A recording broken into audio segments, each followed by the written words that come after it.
Let's bring in Hollywood divorce attorney David Glass for more on this. David, people going through divorces are going through some of the hardest times of their lives, and a lot of what they're going through is emotional. And in any divorce, there's a huge sense of loss, and loss of relationship, of money, some friends. Hi, I'm David Glass. Welcome back to the Hourglass Podcast. Today we're covering an interesting topic, and one we have never covered before. Signs that your ex or spouse is capable of, or even likely to kill you.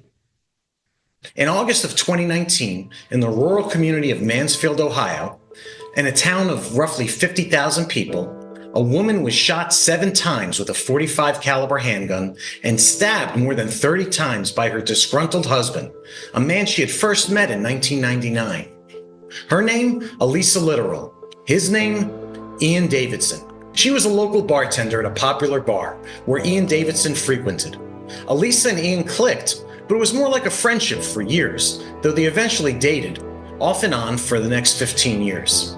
When Alesia tragically found her son dead of a heroin overdose in the basement of her home, Ian was the first person she called. Wanting to help her through this unthinkable trauma, Ian moved in with Alesia and soon they married.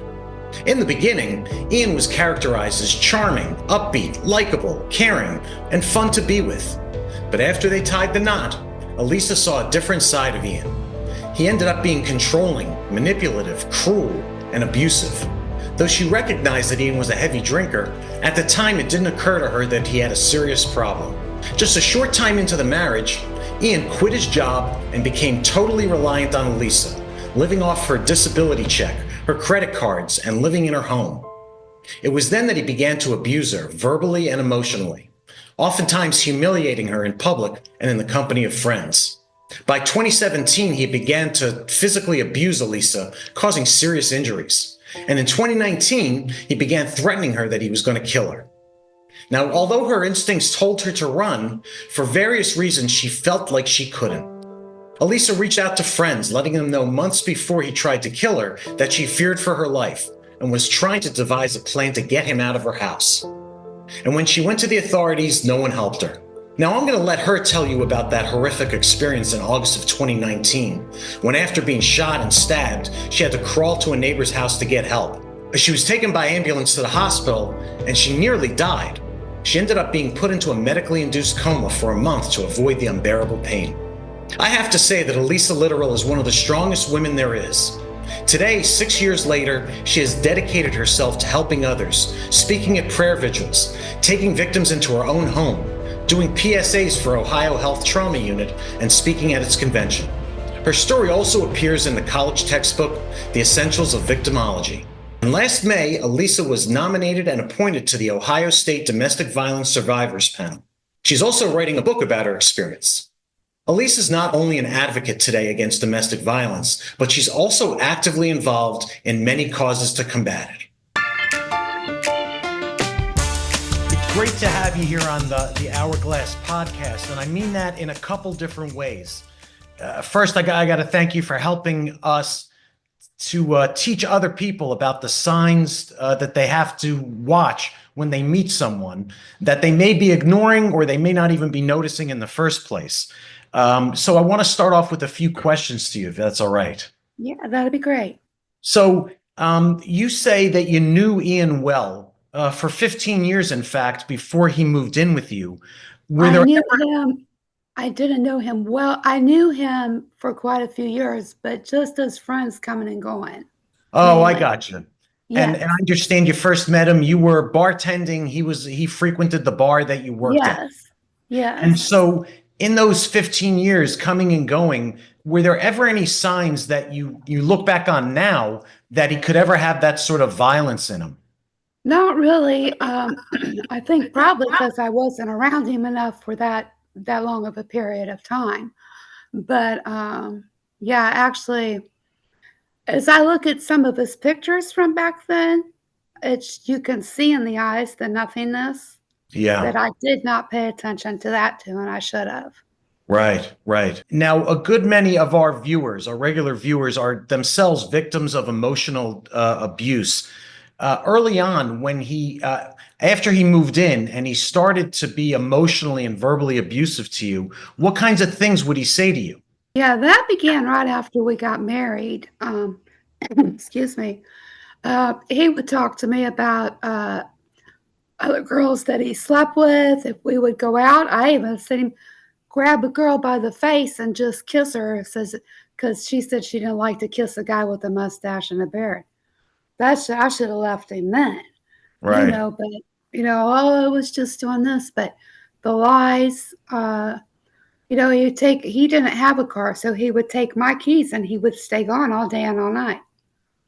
So he would take my things. That's a big one there. And Uh-huh. anything demeaning.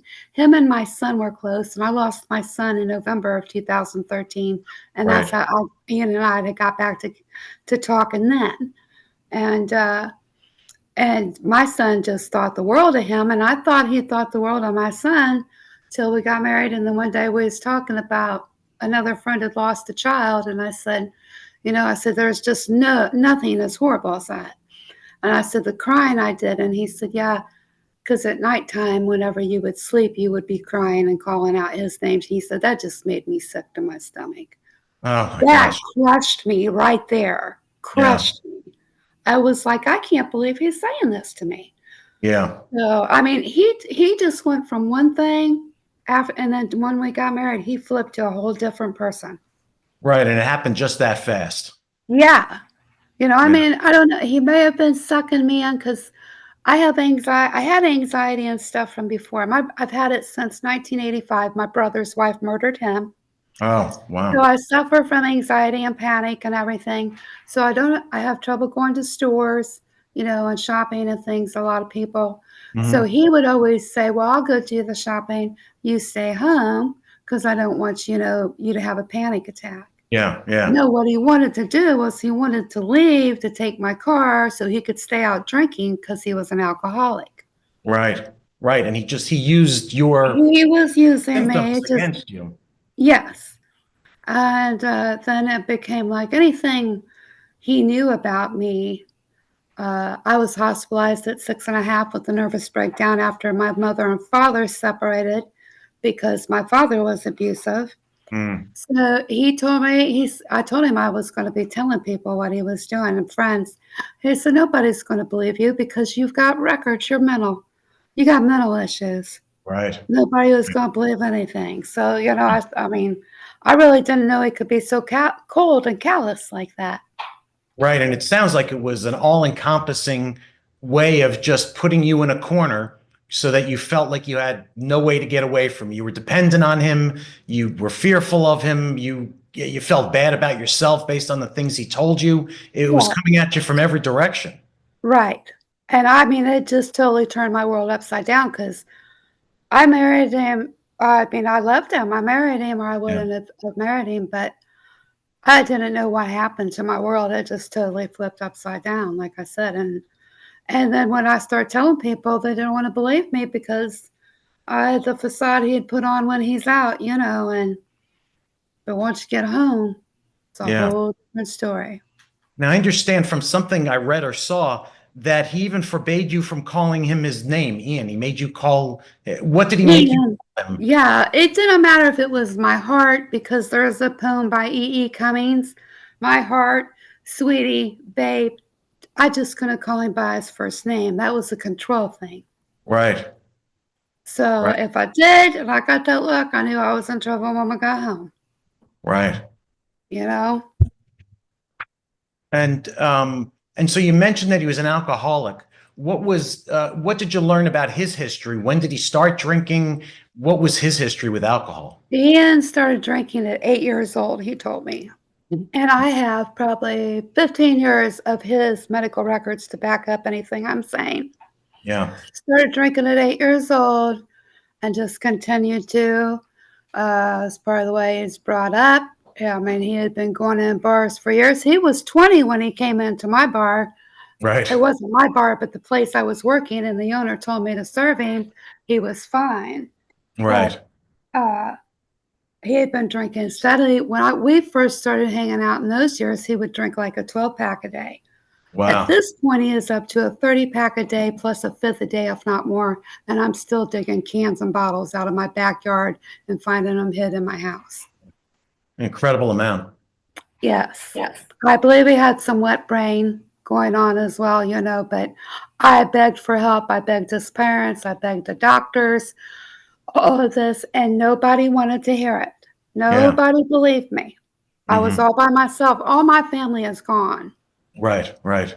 And, I have friends, but they knew a little bit, but not a lot. I wouldn't tell him because he threatened me if I went to my friends, he would just go there and kill us all. So I Right. couldn't do that either. I was stuck. Yeah, yeah. That just an awful, awful situation. When people who either read about you or who see this podcast, some people Mhm. are going to say, when he started abusing you physically, why didn't you just run? That seems to be the common question that people ask, not in a negative way, but they don't understand the situation. Can you help them Well, understand that? like whenever my mom and dad, I just told you, my dad beat my mom. I was in 7 schools in a year's time. Yeah. And I mean, it's a hard thing to do. But if it wasn't for my mom, I wouldn't have known what to do with this situation because we went through it with my brother. But I'm sorry, could you ask me that once more, honey? Sure, I lost. sure. Just people who read this story who Oh, don't I have any didn't. sort of experience with abuse He are had going to ask, he he had why didn't she already just run? taken so much from me. My mom left me land, when she passed and all this, and he made me sell all of that, drank it up, went out, bought him a Harley. This is money I was counting on for the rest of my life to help me, and he's just blowing it right and left on alcohol and drugs and whatever girls he's chasing. Yeah, And that yeah. was funny, chasing girls because he couldn't perform because of him being an Right, right, alcoholic either. right, But yeah, so I wasn't going to let him take the last thing that I had, which was my home. I right, had already lost everything in my life. My parents, my brother, my son, I've lost everything. He made me sell everything that was left to me, and I couldn't even live. I paid off $11,000 in debt because of him. right, And, it was just a bad situation, but I couldn't take that to somebody else's house because he threatened to hurt them too. right, And right. he knows where any of my friends live, so, I don't have anybody real close that I could go to. Yeah, yeah. Um, Tell us about that night in August 2019. Help us understand, was there some sort of triggering event? What caused this to come out of him, if there was some? Well, it would start from probably about, we'll go with May 29th. He totaled my son's truck, Uh-huh. drunk drinking. He was on the phone with me. He did it on purpose. Right, So he did that first. And then we talked to his mom about it. He had to go down and talk to the highway patrol. And then, so we had got into it again. He got abusive, and I had bruises on me. And he had pulled a gun on me like 2 weeks after that. And then we got in this fight about another 2 weeks later. And his mother said, "You know better than to fight with a drunk, don't you, Lisa?" And right, I said, "Nobody is going to hurt me, and I'm right. not going to fight back." Mhm. I said, "He just needs to go." I begged them to take him. They said, "We don't want him back." So his mother and he told me he had done some other crimes, very horrible crimes. Yeah. I thought he was just maybe using that again to make me fear him. But when I Mhm. went to his mom's there, not too long for this happened, she's seen the bruises. And when she said that, and she said, "I don't know how much you know about certain thing, state." And I said, my stomach and my throat fell on my stomach to the floor. And I was like, "Oh my God." I said, "I know everything." And then her face dropped to the floor because she couldn't believe he told me. Yeah. So he's done some bad things in his life, but I have no proof. I can't. His Right. mom knows, but she's not going to say anything. Mhm. So then we went over a couple of days later. They just put an addition on their house, and we were talking, and I was telling her again, "I can't do this," and blah blah blah. And one of the guys who gave the drugs to my son that killed him had passed away. And all I put on Facebook was "Live by the sword, die by the sword." Right. And she told me that I needn't be talking about my family anymore, that they was my family now. And I told her, "Don't you ever tell me I can't talk about my family. That's how Yeah. you keep your loved ones alive. You Yeah. talk about them. I said, I have a lot of respect for you, but don't you ever talk to me like that again about my family. So when we left, Ian had been out with his dad. We got in the car and I said, me and your mom's got a problem. And he said, if you have a problem with her, then you got a problem with me. And it Mm-hmm. wasn't just a few days later they got him over there. He said, I'm going to go get some stuff for chicken and noodles, honey. I want your chicken and noodles. Never came back. Stayed drinking with them all day. They sent him home ticked off. They spent over $70 on liquor, beer at the drive-thru, and I know that because I know the people that own it. Yeah, yeah. That's like 530 packs plus all the liquor. I know his mom had to be over there running her mouth because when he came in, he said, I'm killing you tonight, B, Right. Yeah. And yeah, so I mean, they sent him home fired up. That's what happened. His mom and I had an argument. Yeah. As they knew what he was capable of, but they didn't care. Right. And they didn't care about him, evidently.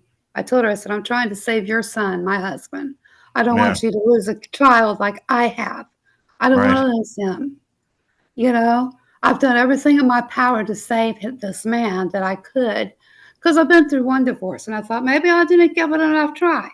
I took my vows seriously for better or worse, sickness and health, and I did everything I could and it almost got me killed. Yeah. Yeah. So, On the night that he actually attacked you, so I uh-huh. understand, shot you with a 45, stabbed you Mhm. 30 times. Um, Yes. how did you get out of that? Just physically, how did you make Um, the house? I don't know because this is all on a voicemail and I have it because I was Uh, calling my best friend. We'd been talking all day. And so she said, oh, I got a voicemail from Lisa.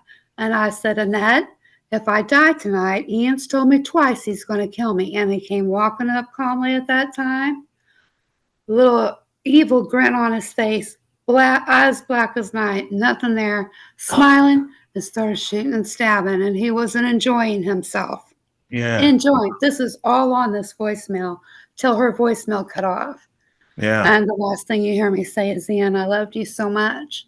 That's the last thing that came out of me because I think at that point I thought I was gone. So I can remember saying myself on the couch, but Wow. when I woke up, I was at my front door on my knees, kneeling with my head against the door like I'd been placed there almost. Uh-huh. So I had no idea where he was. So I got up and I fell down because I was so weak.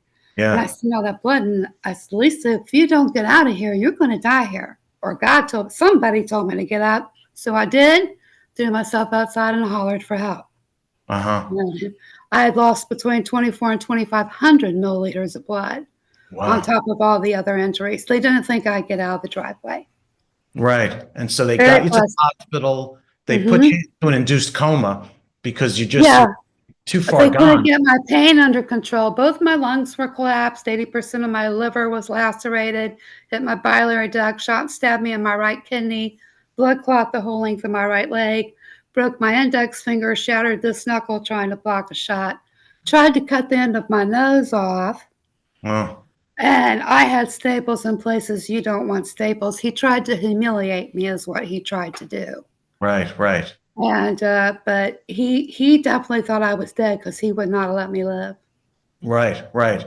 And so after you wake up in the hospital after the coma, uh, Hmm. and what were your first steps to getting Uh, past the whole horrible history? First thing they was worried about was telling me that he was dead, Hmm. because they didn't know the situation. And as soon as they told me, I was like, oh my God, I can breathe. I can Yeah. live. I'm safe, blah, blah, blah. Should have told me a lot sooner. But of course, I was in a coma. But I come out of that, and then they told me that. So then they just started. I had to have a nurse in the ICU with me 24 hours a day, of course, because I'd hemorrhaged a few times in there and everything. They had a hard time finding veins to get the Yeah. IVs in. I had stuff, I guess, the whole way around my bed. And I can remember seeing a drawing of it like a body, a head and a body on the wall. And it had all these spots and all these lines coming out. And these were all these places where all the injuries were on my body. I Yeah. was just amazed. I could not believe that I was still here. As Hmm. I just couldn't believe what all I had survived. Yeah. And I had no idea where I was. I thought I was maybe in Columbus or Akron or somewhere, but I was right here in Mansfield, and they did great with me. So as soon as they told me he was gone, I made up my mind he wasn't taking me with him, and I was Yeah. going to do anything I had to get better. So, and that's just how I look at that. You either get, and from this, I think, you either get bitter or you get better. And I'm Mhm. trying to do the better. I'm not going to let that, because they told me statistically I should be not paying my bills, into drugs, into drinking because of this trauma, because that's what, Yeah. the statistics really show. I said, Yeah. I'm not going to be one of those. I'm going to do the other. I'm going to do the better.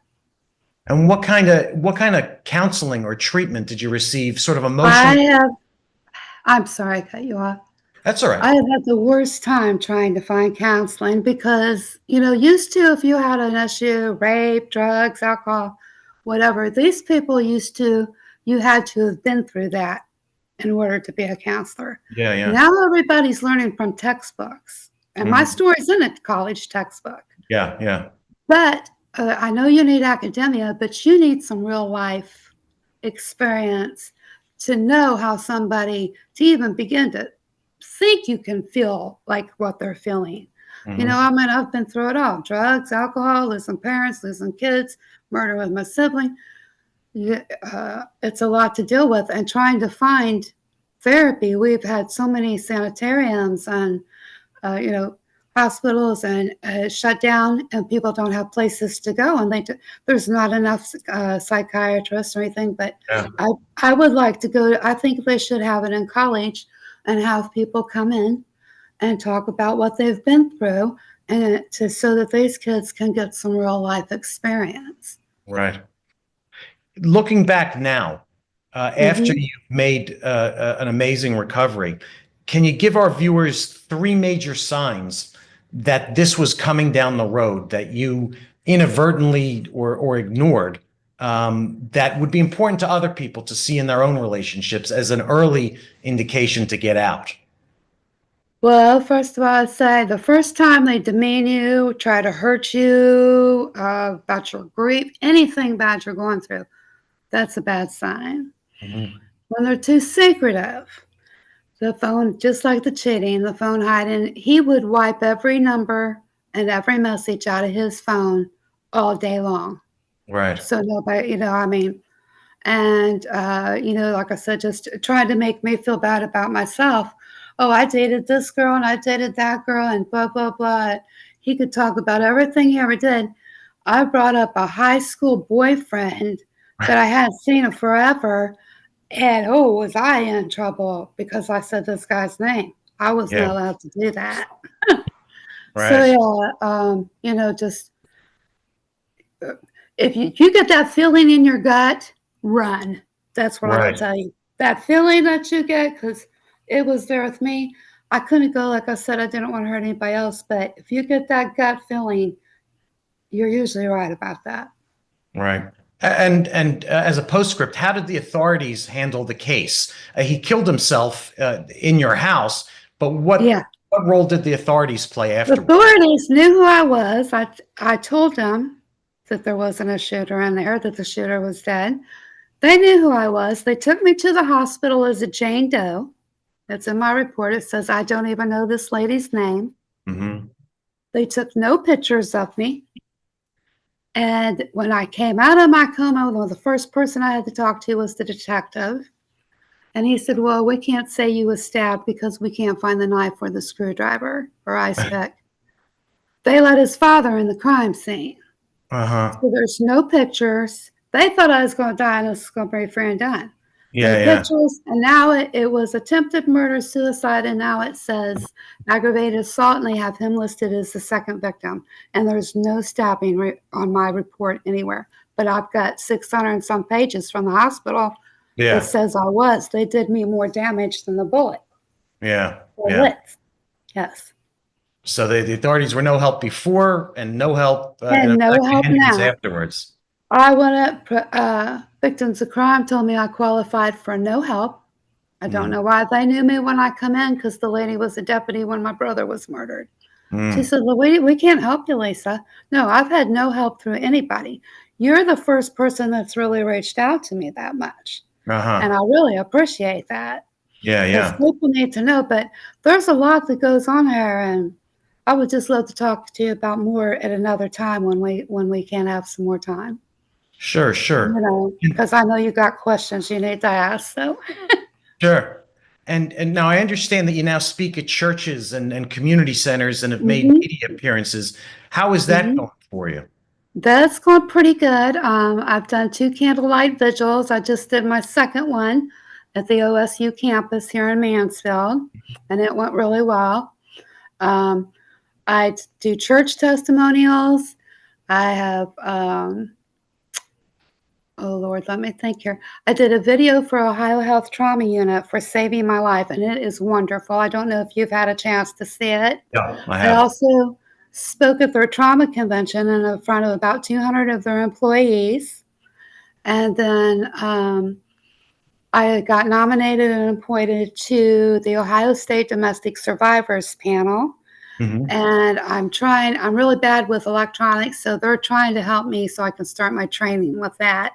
And I Yeah. try to help up here whenever I can with anything if they need it at the county shelter. Yeah, So I'm trying to stay busy. I think I also read somewhere that you've taken other victims of domestic violence or intimate partner violence into your home to I've help. taken a lot of people into my home over the years. Yes, I have. Uh-huh.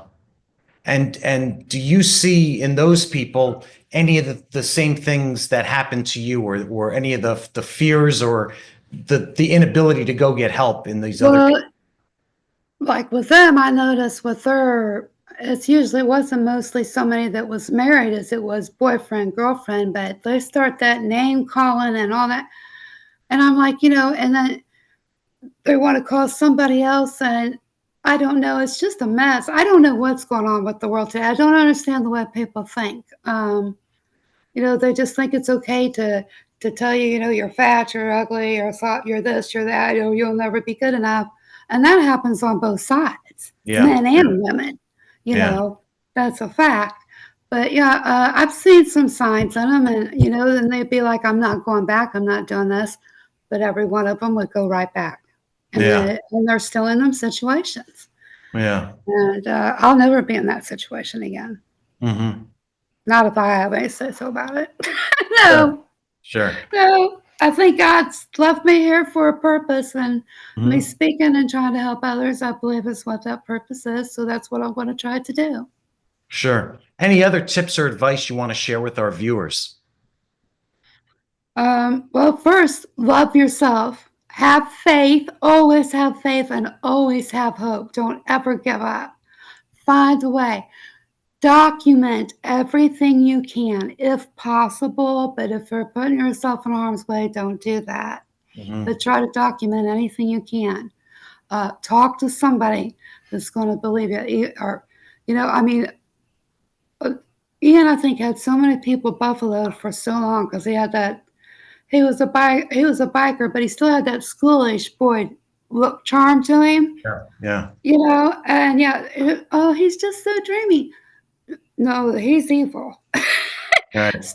You got to start reading people better. Yeah, I don't know. I don't trust very many people these days. I have very few friends I run with, and I'm very picky about who I spend my time with because too much of my time's been taken away from me, and I'm not. I want to have the best life I can have now. But if I can help anybody, I don't care if I'm just listening to them. People call me and stuff. I'll listen. I can't give advice because I'm not a counselor, but we can talk as sister, brother, whatever. I will talk, and I'm a spiritual woman. I'm definitely a God believer, and I know that He's the one that saved me. So I'm big into all that too, and I'm just hoping God will just keep guiding me and leading me where I should go. Great. That's And if anybody's going through this, please just get help as soon as you can, because when you might think that it can happen, because I really thought there was no way he'll go that far, right, but he did. right. So, I mean, I was so shocked when he came walking up to me like that. I mean, I knew what he said, but Yeah, if you hear them threats, just please run. Sure. All right. Well, I got to thank you for taking the time today to talk about such a personal and tragic and traumatic incident, but you've managed to turn it into a positive life going forward and trying to help other people and speaking about it. I'm sure we'll get feedback from people on this, and I'll make sure we share it with you. Sure, make sure you do. Stay in contact, and if you need any other information, feel free to get a hold of me at any time. All right. Thanks so much for joining us on the Hourglass podcast. I hope I answered everything okay, and thank you for having me. Alesia has a pretty compelling story. Today, more than 12 million people, and that means 1 in 4 women and 1 in 9 men, suffer intimate partner violence, stalking, dating abuse, or rape. 20 people are victimized every minute. And of those women who were shot and killed last year, most were shot at their own residence. If you are the victim of domestic violence and literally fear for your life, reach out to the National Domestic Violence Hotline at 1-800-799-7233. Someone there will find you help 24/7, 365 days a year. Thanks for tuning in.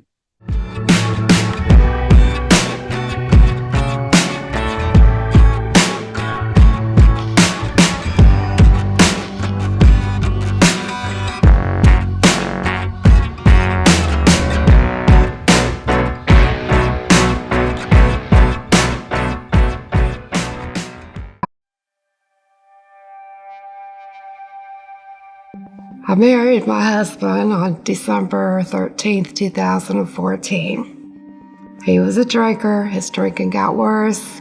On August 8th, 2019, he came home, cussing me, threatening to kill me. I went in and I called my best friend Annette, and I got her voicemail. And I'd seen my husband go down the hallway, and I thought, great, he's gonna go pass out. No, that didn't happen. While I was leaving her the voicemail, he came walking back up calmly, started shooting and stabbing. So that's all I remembered until I woke up at the front door.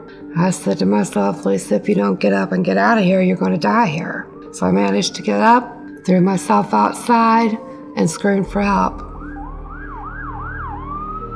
The patient arrived in our emergency room in extremis, meaning a blood pressure in the 70s, significant tachycardia in the 140 range with multiple open wounds in her chest.